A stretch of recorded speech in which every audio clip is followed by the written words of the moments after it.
వృశ్చిక రాశి వారికి ఈ మే నెల అంతా కూడా ఎలా ఉంటుంది అంటే కొంచెము మిశ్రమ ఫలితాలుగా గోచరిస్తున్నాయి. మానసికమైనటువంటి ఆందోళన లాంటివి ఉన్నప్పటికీ విజయం లభిస్తుందిగాక, ఆర్థిక పరంగా ఒత్తిడి అనేటువంటిది పెరుగుతుంది. ఉద్యోగాలలో ఊహించిన విధముగా మార్పులు చోటు చేసుకునేటువంటి అవకాశాలు ఉన్నాయి. అవి మంచికే, మీరేమి ఎక్కడ ఆందోళన చెందాల్సిన పనేమీ లేదు. చేసే ప్రతి పని వివాదాస్పదముగా చూసే వాళ్లకు ఉంటుంది కానీ మీకు తెలుసు చేసేటువంటిది కరెక్టు అని, అందువలన మీరు ముందుకు వెళ్ళవచ్చును. శారీరక శ్రమ అనేటువంటిది పెరుగుతుంది. ధన వ్యవహారాలు ఏవైతే ఉన్నాయో 1-2 సార్లు మీరు ప్రయత్నం చేసి తెప్పించుకోవటం అనేటువంటిది జరుగుతుంది.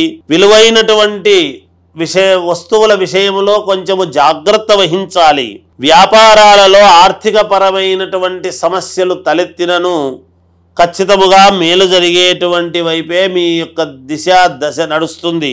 ఉద్యోగాలలో ఓర్పుతో వ్యవహరించి దాన్ని సాధించడం జరుగుతుంది.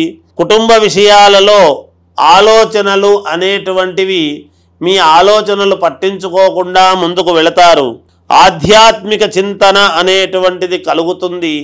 సేవా కార్యక్రమాలలో పాల్గొంటారు. నిరుద్యోగుల ప్రయత్నాలలో ఎంత ప్రయత్నించినా రాలేదే అనేటువంటి నిరాశ అనేటువంటిది ఉంటుంది. కానీ తర్వాత మాసంలో మీకు అది విజయముగా లభిస్తుంది గాక. పరీక్షలలో ఉత్తీర్ణత సాధించడానికి మరింతగా కష్టపడాల్సినటువంటి అవసరము ఉన్నది. విద్యార్థులు జాగ్రత్త వహించండి.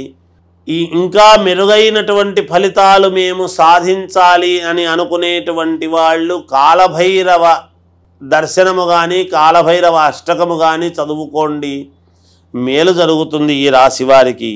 ఏది ఏమైనా వ్యక్తిగతమైనటువంటి జాతకాలను అయితే అందరూ కూడా ఒక్కసారి పునఃపరిశీలన చేసుకోండి, మేలు జరుగుతుంది. జయోస్తు.